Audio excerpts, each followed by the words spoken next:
आइए, क्षेत्रीय व्यापक आर्थिक साझेदारी आरसीईपी का विस्तृत परिचय है। यहाँ पर एक नया शब्द जोड़ा है पहली बार। अभी तक संक्षिप्त परिचय था आप लोगों का, ठीक ना। अभी क्या आ गया, विस्तृत परिचय आ गया। तो आंसर की संरचना क्या होगी, बदल जाएगी। और इससे इसके बाद एक छोटा सा आप लोगों से पूछा गया, इस समझौते से बाहर क्यों निकला, ठीक। तो विस्तृत परिचय और संक्षिप्त परिचय में क्या है, संक्षिप्त परिचय में हम लोग 3-4 लाइन लिख करके निकल जा रहे थे। विस्तृत परिचय में क्या है, आंसर का आधा हिस्सा कवर करेगा, ठीक। अब क्या क्या बताएंगे कि आरसीईपी क्या है, सदस्य, पृष्ठभूमि, उद्देश्य, इन 4 चीजों को लेकर के हम लोग आंसर का पहला हिस्सा लिखेंगे, ठीक। इसका पीडीएफ मिल जाएगा आप लोगों को। अब क्या है, ये सारा का सारा लिखा हुआ सिर्फ फैक्ट है, ठीक ना। इसकी चर्चा 2012 में शुरू हुई थी और 2020 में इसमें समझौता, इस पर समझौता हुआ। और इसके जो सदस्य हैं वो कौन कौन है, हाँ, एक तो आसियान, पता ही आप लोगों को, बहुत बढ़िया। मुद्दा भी ये है ना कि आसियान में कौन कौन है, ये बताइए मेरे को, कितने देश हैं। हाँ, 2-4 बताइए, याद है ना, 3-4 बार करवा चुका हूं, ठीक ना। साउथ ईस्ट एशिया के जो भी नेशन है, चीन के नीचे से और भारत के बगल से म्यांमार, उसके बगल में थाईलैंड, उसके बगल में लाओस, फिर कंबोडिया, फिर वियतनाम, नीचे आएंगे मलेशिया, सिंगापुर, इंडोनेशिया, ब्रुनेई और फिलीपींस, ये है, ठीक। आसियान के 10 देश प्लस चाइना है, साउथ कोरिया है, जापान है, ऑस्ट्रेलिया है और न्यूजीलैंड है, ये इसके सदस्य हैं, ठीक ना। ये हो गया। और है क्या, अगर आपसे पूछा जाए कि एक लाइन में बताओ क्या है, तो आरसीईपी आसियान देशों के अलावा 5 अन्य सदस्य देशों के बीच व्यापार उदारीकरण, आर्थिक, क्या बोलते हैं, आर्थिक उदारीकरण, व्यापार संवर्धन एवं अन्य क्षेत्रों में सहयोग के उद्देश्य के साथ गठित किया गया एक संस्था है। बस सिंपल से इतना ही, ठीक। बैकग्राउंड क्या, वही बता देना है कि 2012 से पहली बार बातचीत हुई और 2020 में इन पर अंतिम सहमति बनी और भारत ने इस पर साइन नहीं किया। भारत क्यों नहीं साइन किया, चीन है, इससे हम लोगों को क्या दिक्कत है।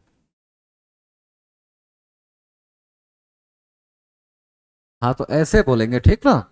ऐसे किसी एक देश का नाम नहीं बोलेंगे, हम लोग बताएंगे कि उससे हमारा व्यापार घाटा बढ़ जाता है, ठीक ना। तकनीकी चीजें बतानी है कि हम शामिल क्यों नहीं हुए, खुद को बाहर क्यों रखा, तो हर तरीके से जो है वो लिख करके बताएंगे। तो देखिए, ये डिटेल में लिखा हुआ है और आप लोग के मैगजीन में दिया हुआ है, नहीं दिया हुआ है, दिया हुआ है ना, क्या, अच्छा, इतना सारा नहीं दिया हुआ ना, मिल जाएगा, ठीक। वही छोटी मोटी बातें लिखी गई हैं जो आप लोग विद्वान लोगों के लिए बहुत छोटी हो, क्या फर्क पड़ता है। जैसे कि आरसीपी में मैंने बता दिया 10-10, 5 अन्य, ये तो डिस्कशन हो ही गया। 2020 में सिग्नेचर किया गया, ये भी हो गया। एक छूट गया था कि विश्व की 1/3 आबादी का प्रतिनिधित्व करता है और 50% नहीं, जो क्वेश्चन में था 30% जीडीपी का, जो 26 ट्रिलियन से अधिक का प्रतिनिधित्व करता है, ठीक ना। पीछे छोटा सा बैकग्राउंड है कि इसकी अवधारणा नवंबर 2011 में आयोजित 11वें आसियान शिखर सम्मेलन के दौरान प्रस्तुत की गई और नवंबर 2012 में कंबोडिया में वही आयोजित 12वें आसियान शिखर सम्मेलन के दौरान इस समझौते की प्रारंभिक वार्ताओं की शुरुआत की गई और भारत के साथ अन्य 15 देशों द्वारा इस समझौते पर वर्ष 2019 में हस्ताक्षर किए जाने का अनुमान था, परंतु भारत द्वारा इस समझौते से अलग करने के बाद से 15 सदस्य हैं। तो वही है, जो छोटी छोटी बातें हैं ना, उन्हीं को एकुमुलेट करके लिख दिया गया, ठीक। अब अलग होने का कारण क्या है, ठीक, यहां पर दिखाया गया है, पीडीएफ में सेंड कर दूंगा इसको टेलीग्राम में, इसलिए सिर्फ समझ लीजिए कि ASEAN, south east Asian nation के अलावा भी जो 5 देश है ना, सामान्य तौर पर भारत जब उनसे व्यापार करता है तो हमेशा व्यापार घाटे की स्थिति में होता है। क्यों, निर्यात उनको कम कर पाते हैं, आयात उनसे ज्यादा कर लेते हैं। इसमें एक व्यवस्था है फ्री ट्रेड की। ये क्या है, इन जिनके बीच में समझौता हो गया 15 देशों के बीच में, अब इनके बीच में मुक्त व्यापार होगा, ठीक ना। और मुक्त व्यापार में वही देश आगे निकलेगा जिसके निर्यात करने की क्षमता अधिक है, और निर्यात करने की क्षमता अभी हमारी इस ग्रुप में कम है। तो सारे निर्यातक क्या करेंगे, फ्री में भेजना है। भारत कोई टैरिफ ही नहीं लगाएगा, कोई ब्याज ही नहीं लगा, तो भेज दो सब कुछ इनके साथ, इनके यहाँ। तो पहला तो मुक्त व्यापार था, इससे हम लोग को क्या होता, हमारे यहाँ आयात बढ़ जाता। आयात बढ़ने से क्या होता, आयात बढ़ने से हमारा व्यापार घाटा और बढ़ जाता। एक तो व्यापार घाटा हो गया। दूसरा क्या है, अगर खूब सारा सस्ते में आयात जबरदस्ती हम लोग के देश में ठेल दिया गया तो उनको बेचेंगे भी ना। व्यापारियों को क्या, उनका ईमान तो मुनाफा है, उनके लिए देश विदेश मायने नहीं रखता। अब दिवाली है, कोई स्थानीय उत्पादक बेचारा इलेक्ट्रिक वो दिया बनाए, वो बोलेगा कि मैं 20 रुपए में दूंगा। कोई चाइनीज आ गया, मैं बोलेगा 20 रुपए में 40 दूंगा, 50 पैसे का दूंगा, ठीक ना। तो व्यापारी तो उपभोक्ता के हिसाब से ही चलेगा, और उपभोक्ता को कोई ईमान तो होता नहीं है। बेचारा 10 साल से एक सब्जी वाले से ले रहे थे, एक दिन 2 रुपए किलो टमाटर ज्यादा हो गया तो बगल वाले के पास शिफ्ट हो गए, ठीक ना। तो वही करेगा। तो व्यापारी को क्या करना पड़ेगा कि भारत वाला रखेंगे तो बिकेगा कहाँ, चाइनीज ही। तो हमारे यहाँ के जो दिए बनाने वाले कारीगर हैं वो बोलेंगे पहले मिट्टी का बनाते थे तो मिट्टी का डिमांड कम हो गया, चलो हम इलेक्ट्रॉनिक्स अब बिजली वाला बना रहे हैं, वो भी हमारा नहीं बिक पा रहा है। तो हमारे के यहाँ के जो उत्पादक है उनका उत्पाद बिकेगा या कब नुकसान हो जाएगा, मतलब बिकेगा ही नहीं। स्थानीय उत्पादन पर इसका क्या प्रभाव पड़ेगा, कम हो जाएगा ना। इससे हमारे उत्पादकों का मनोबल क्या होगा,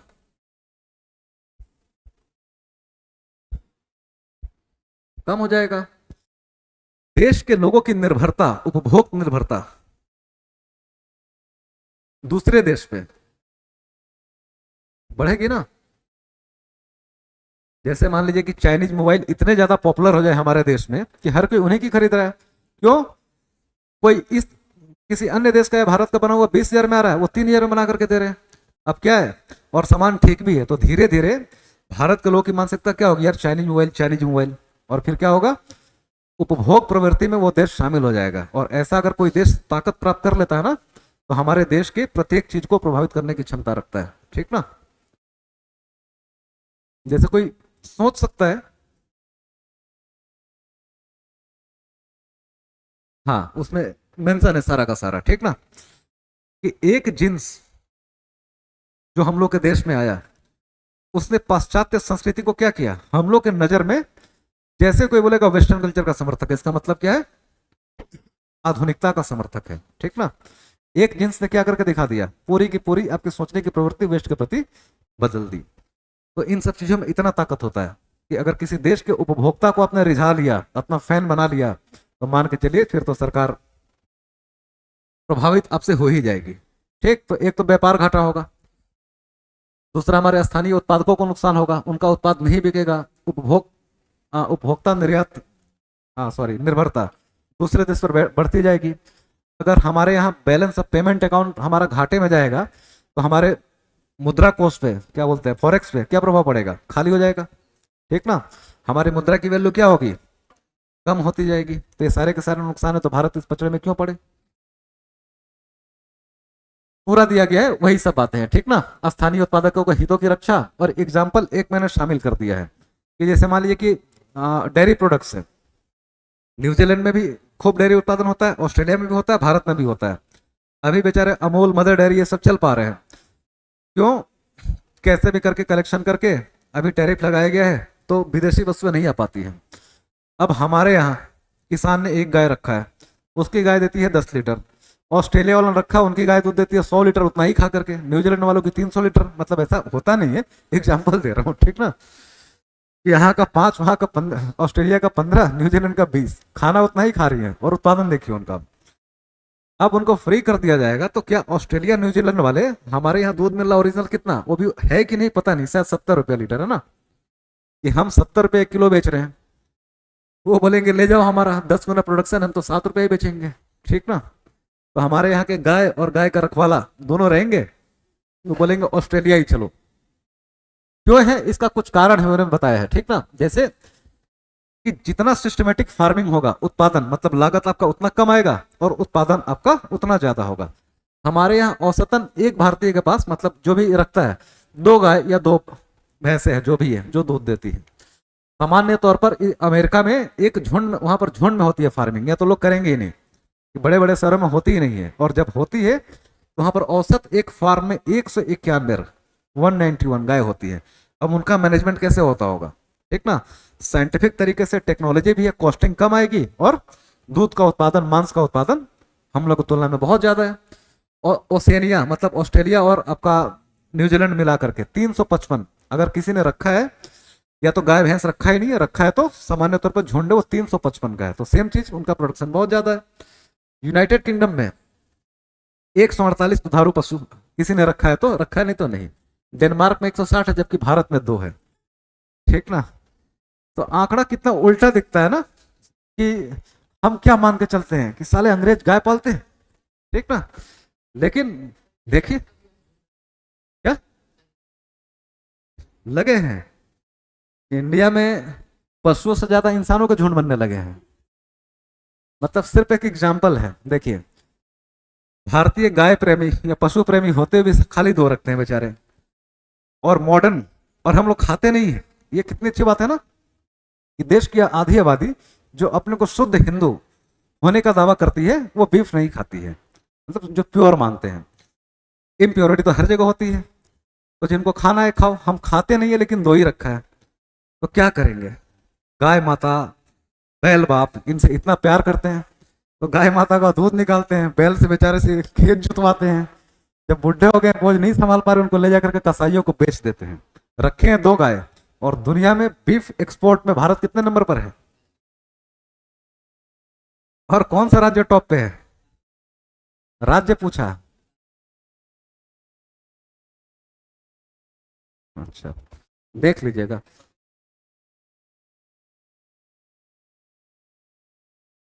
विश्व के सबसे बड़े बीफ निर्यातकों में से हम एक हैं, ठीक ना, और मेरे हिसाब से उत्तर प्रदेश है।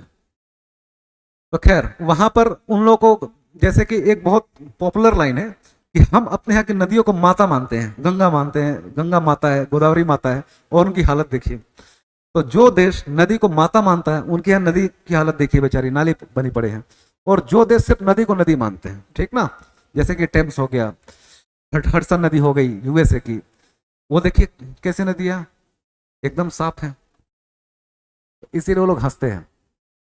खैर ये है। इसके अलावा भी भारत की और सब चीजों से नाराजगी थी कि इसमें कुछ एग्रीमेंट थे, ठीक, कि इसे उत्पाद की उत्पत्ति का स्थान, भारत बोल रहा था कि भाई माल तुम्हारा फ्री में बेचने देंगे हम, लेकिन प्रोडक्ट बना क्या है मुझे ये पता चलना चाहिए। अभी क्या है, इस ब्लॉक में मान लीजिए पाकिस्तान शामिल नहीं है, चीन तो शामिल है। सामान बना पाकिस्तान में, चीन बोला हमारे यहाँ भेजो, हम अपने यहाँ से क्यों, पाकिस्तान अगर सीधा हमारे यहाँ भेजेगा, उसके साथ फ्री ट्रेड एग्रीमेंट नहीं है तो हम तो उसे टैक्स लेंगे ना। उसने क्या किया, चीन को दे दिया, ये लो हमारा सामान, टैक्स तो तुम भी हमसे नहीं लोगे, इतना पैसा हमको दे दो। और चीन क्या करेगा, भारत में भेज देगा, क्यों, फ्री ट्रेड एग्रीमेंट हम लोग शामिल हैं। पाकिस्तान का माल इनडायरेक्टली हमारे देश में बिक रहा है, ठीक ना। तो सरकार का क्या था कि भाई पहले ये बताओ कि उत्पाद की उत्पत्ति का स्थान क्या है, मेरे को जानना है। दूसरा और भी जो ऑब्जेक्शन का पॉइंट था कि आयात की सीमा कितना भेजोगे, अब तुम इतना भेज दो कि हमारे यहाँ का स्थानीय उत्पादक बर्बाद ही हो जाए, ये भी नहीं चाहिए ना। तो इन सब चीजों में बात करो। उसके बाद से डेटा सुरक्षा और आधार वर्ष, इन सब चीजों को लेकर के हम लोग का कुछ मतलब आसियान ने सीरियसली नहीं लिया हम लोग के मामलों को, तो हम लोग क्या हुए, उसमें शामिल नहीं हुए, ठीक ना। जैसे उसी को तकनीकी भाषा में क्या कहा गया, रूल्स ऑफ ओरिजिन। भारत ने बोला कि सामान कहाँ बना है, रूल्स ऑफ ओरिजिन इस पर बात करो, नहीं किया गया तो हमने छोड़ दिया, नहीं करेंगे। निष्कर्ष कैसे लिखेंगे, आगे की राह बताते हुए क्या करना चाहिए, आरसीपी पे न्यूक्लियर हमला करना चाहिए। हाँ सब कुछ, कि अभी हम लोगों ने ना बोला है, परिस्थितियों का विश्लेषण चल रहा है। परिस्थितियां, भारत की संप्रभुता, इसकी अर्थव्यवस्था, स्थानीय उत्पादकों, प्रत्येक स्तर पर अगर अपने देश का हित हम लोग साधने में कामयाब हैं तो बातचीत करके बीच का रास्ता निकालिए। इसी को लोग आप लोग अपनी अपनी भाषा में लिखते हैं। चलिए, ओजोन छिद्र के निर्माण के कारणों और इसके विकास की क्रियाविधि के साथ साथ इससे उत्पन्न होने प्रभाव पर चर्चा करें। टॉपिक कॉम्प्लिकेटेड है, ज्योग्राफी नहीं हुआ तो समझ में आना मुश्किल है, फिर भी मैं समझा देता हूं है क्या। कि ओजोन का मतलब क्या होता है जानते हैं आप लोग, क्या है, एक लाइन में O3, ऑक्सीजन के 3 मॉलिक्यूल मिल जाते हैं, एक अणु बन जाते हैं, उसको ओजोन कहते हैं। और कहां मिलता है ये, समताप मंडल में।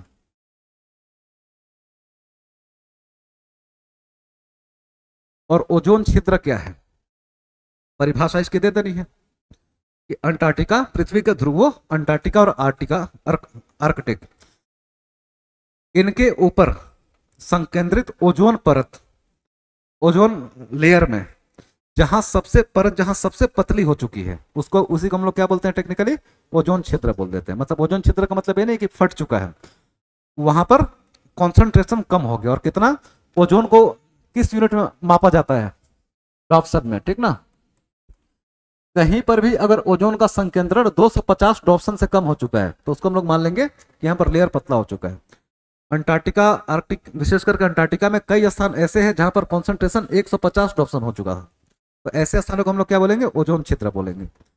अब जो आपसे क्या पूछा गया, इसका कारण क्या है ना, और मैकेनिज्म इसका क्या है, तो वही हम लोग को समझना है।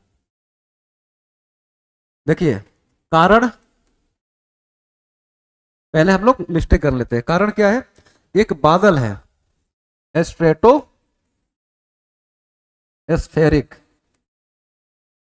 क्लाउड, नाम सुना है इसका? बड़ा मुश्किल है, अभी सर्च कर लीजिएगा, मिल जाएगा। हिंदी में भी नहीं मिलेगा। अब समताप मंडल में पाया जाता है, इसको क्या बोलेंगे? समताप मंडलीय बादल लिख लीजिए बस, ठीक ना। समताप मंडलीय बादल लिखिए।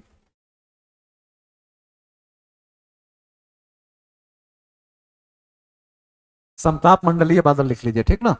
दूसरा है पोलर वर्टेक्स, पोलर वर्टेक्स, ठीक ना। तीसरा है क्लाइमेट चेंज।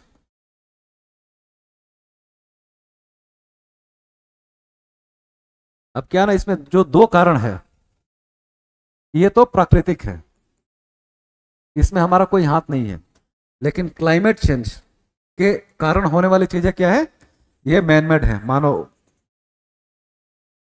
मानवीय, मानव जनित। अब देखिए, अलग अलग किताबों में बहुत अलग अलग से चीजें मिलेंगी, बस सिंपल सा यहां के हिसाब से हम लोग कैसे चलेंगे? क्लाइमेट चेंज, क्लाइमेट चेंज का कारण क्या है? ग्लोबल वार्मिंग, यही हम लोग लेकर के जाएंगे।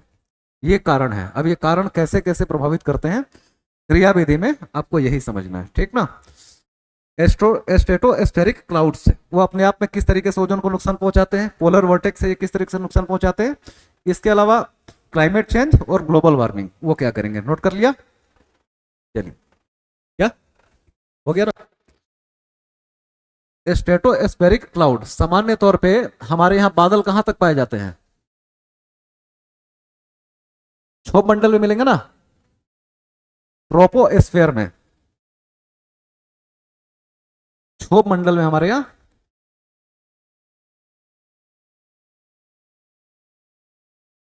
ट्रोपोस्फेयर, इसी में मैक्सिमम जलवायु या जो भी है, तूफान आएगा, आंधी आएगा, चक्रवात आएगा, बादल बनेंगे, वर्षा होगी, सबका संबंध किससे होता है? इससे, इसी से होता है, ठीक ना।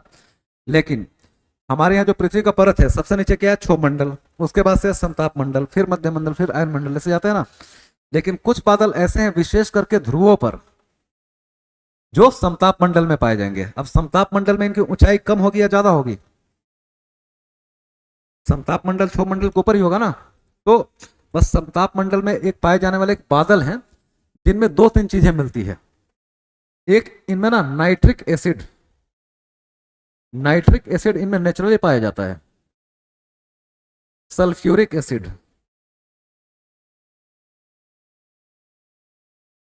ये हम लोग की गलती से यहां पर पहुंच जाता है, ठीक ना। क्या है?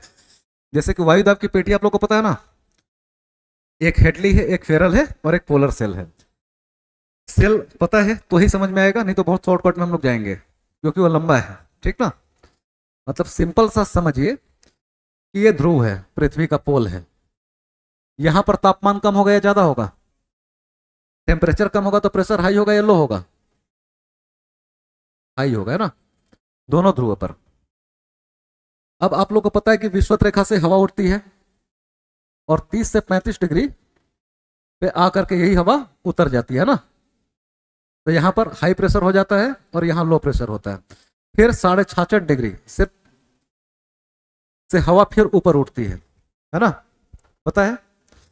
एक ध्रुव की तरफ जाती है, ध्रुव पर आकर उतर जाती है, और एक यहां पर आकर के उतर जाती है, ठीक। और एक चक्र, यही सेल जो है ये हेडली है, ये फेरल है, ये पोलर है, डिटेल में नहीं जाना।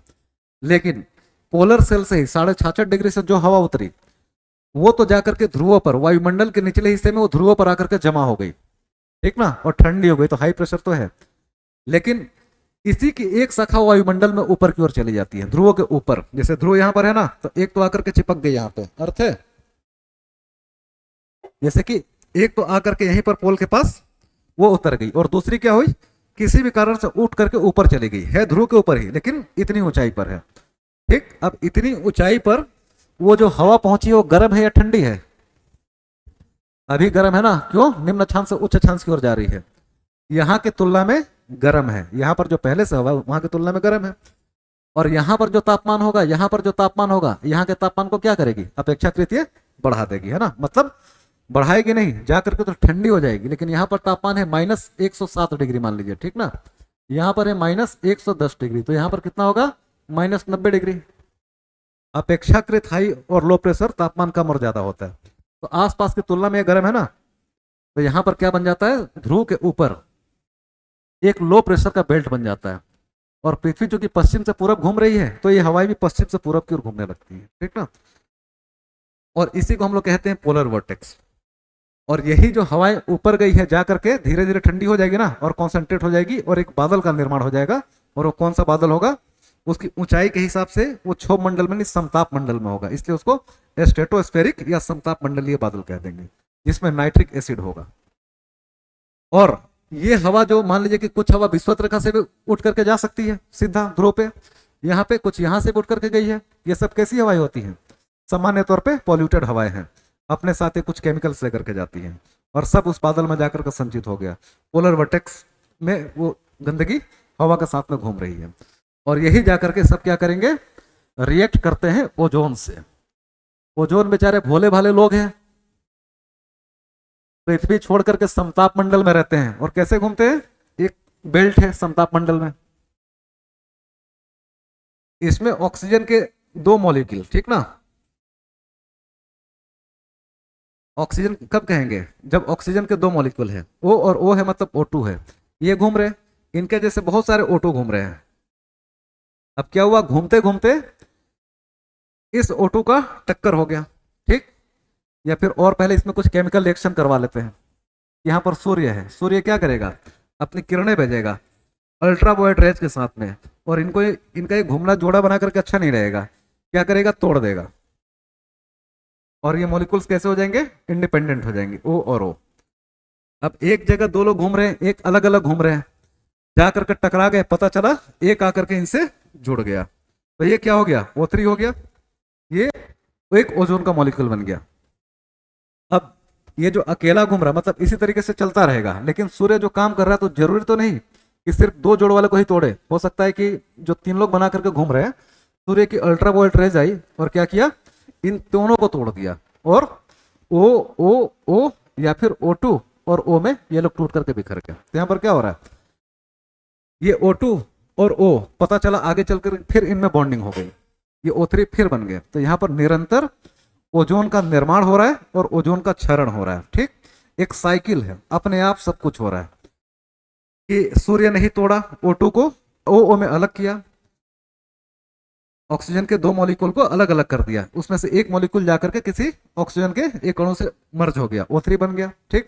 सूर्य ने कि यूवी रेज ने क्या किया, उसको भी तोड़ दिया, O बना दिया। मतलब एक लाइन में ओजोन बन रहा है, ओजोन टूट रहा है, ओजोन बन रहा है, ओजोन टूट रहा है, यही हो रहा है ना, ये नेचुरली है। और इस साइकिल को हम लोग क्या बोलते हैं, चैपमैन साइकिल, चैपमैन साइकिल, मतलब चैपमैन साइकिल। क्या चीज,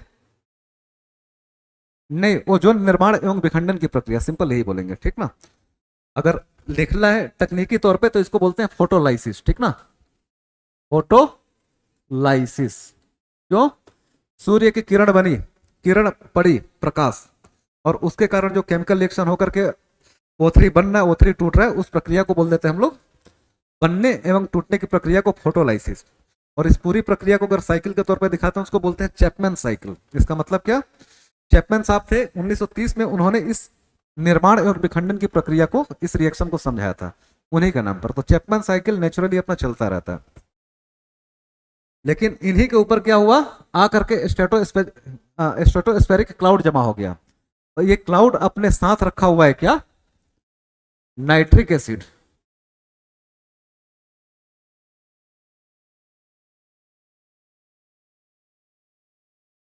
आए होंगे कब ये तो मुझे पता नहीं, 1930 में हम लोग को समझाया था कि इस टाइप का कुछ क्रिया मतलब निर्माण विखंडन होता रहता है। अब देखिए, बहुत सारी हम लोग जो अपना पॉल्यूशन फैलाते हैं वो उड़ करके चला जाएगा, ऊपर जाएगा ना हवा के साथ में। उसमें से एक तत्व जा सकता है क्लोरीन। क्लोरीन की निर्माण की प्रक्रिया है, ये पूरा का पूरा स्ट्रेटोस्फेरिक क्लाउड से संबंधित है। लेकिन आपके चेहरे का, आप लोग के चेहरे का हाव भाव देख करके समझ में आ रहा है कि समझाना बहुत मुश्किल है उसको, तो सिंपल। ये क्या करता है, मतलब क्लोरीन कितना खतरनाक है ये समझ जाइए। ये बेचारे शांति प्रिय जो लोग हैं ना, O3 बना करके घूम रहे अपना, ये एक बदमाश मॉलिक्यूल आएगा और 1 लाख अकेला, 1 लाख ओजोन अणुओं को तोड़ने की, विखंडित करने की क्षमता रखता है, ठीक ना। सोचिए कितना विनाशकारी है।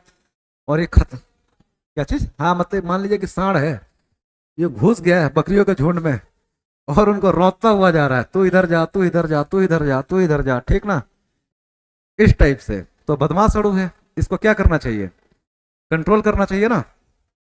तो किसी भी तरीके से ये अपना तोड़ फोड़ करते हुए ना, कम से कम अपनी सीमा 1 लाख तक पहुंचा कि अब मेरे को मन नहीं है और ज्यादा अणुओं को तोड़ने का, तो जा करके एक रिजर्व में जमा हो जाता है, ठीक ना। उसका केमिकल नाम है, एक एसिड के रूप में ये ओजोन मंडल के एक हिस्से में जमा रहेगा।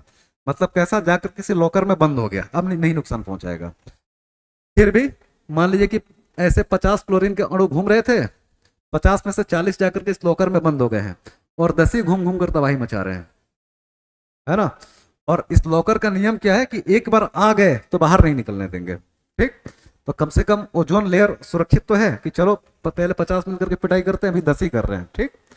लेकिन स्ट्रेटोस्फेरिक क्लाउड आता है तो बस सब कुछ, सारी की सारी प्रक्रिया हटा रहा हूं, एक लाइन में समझिए। ये जो 40 बटन है ना, इनको रिलीज कर देता है कि चलो तुम लोग भी जाओ। अब जैसे स्ट्रेटोस्फेरिक क्लाउड का निर्माण होगा और केमिकल रिएक्शन होना शुरू होगा, 10 ओजोन के परत अणु, क्या बोलते हैं, क्लोरीन के जो नुकसान पहुंचा रहे थे और 40 बंद हो चुके थे, वो क्या करेगा, इस बक्से को तोड़ देगा और सबको फ्री कर देगा। ये क्या करेंगे, ओजोन का नुकसान तेजी से करेंगे या कम करेंगे, तेजी से करेंगे, ठीक। तो उसके कारण क्या होता है, हम लोग का नुकसान होता है। और ग्लोबल वार्मिंग के कारण तापमान बढ़ रहा है और उससे जो कॉम्प्लिकेशन है उसके कारण तो हम लोग का नुकसान हो ही रहा है, ठीक ना। यही है कारण और निर्माण की प्रक्रिया। प्रभाव क्या होगा, प्रभाव देखिए, सामान्य तौर पे दिक्कत क्या आती है कि आप लोग सिर्फ ना एक तरफा सोचेंगे। हाँ, हर तरीके से सोचना है, वो मैंने मेंशन कर दिया आप लोगों का, देखिए। और हर किसी को मतलब कितना होता है, मानव स्वास्थ्य से एक ही चीज याद करके रखा होता है कि मानव स्वास्थ्य खराब होगा, स्किन का कैंसर हो जाएगा, यही जानते हैं ना। लेकिन कैसे लिखना है, पहला प्रभाव मानव स्वास्थ्य पर, उसके बाद से पौधों पर, उसके बाद से समुद्री पारिस्थितिकी तंत्र पे। इसके अलावा अब आप लोगों को कुछ लिखना है तो उसमें आप शामिल कीजिए जैव रासायनिक चक्र पर क्या प्रभाव पड़ेगा और अन्य पदार्थों पर जो पृथ्वी पर, और जैसे पॉलीमर्स है आपका, अलग टाइप के बायो पॉलीमर्स। अगर ओजोन परत पतला होता है और अल्ट्रावायलेट रेस सीधे हमारे पृथ्वी तक आती हैं, तो पहले से जो कुछ पदार्थ हैं क्या उनके कॉम्पोजिशन में चेंजेस हो सकता है। तो इतना सोच पाए ना पाए कोई फर्क नहीं पड़ता, मानव, स्थलीय पारिस्थितिकी तंत्र और जलीय पारिस्थितिकी तंत्र, इन 3 पर तो प्रभाव दिखना ही है, ठीक है। यही आप लोग का टॉपिक है।